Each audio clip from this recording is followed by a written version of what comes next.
من الان دغدغه فکری خیلی زیاد هستش واسه آینده، واسه زندگی، واسه ورزشم. یه ورزشکار نباید اینجوری باشه، فقط فکرش باید معطوف بشه به اون رشته ورزشیش، از چیزای دیگه باید تامین باشه، ولی تو کشور ما هنوز اینجا نیفتاده.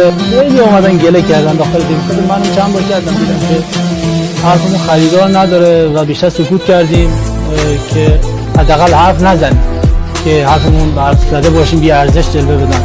بخاطر همین زیاد به این مسائل حرف نمیزنم. هدفم این نیستش فقط به یه حریف آمریکایی فکر کنم.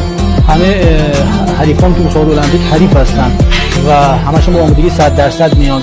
همونطور که تو سال 2016 قهرمانای نامداری بودن تو وزن ما، ولی به اون صلابت نتونستن کشتی بگیرن. اینم همینه، قهرمانی راحته ولی حفظش سخت‌تره.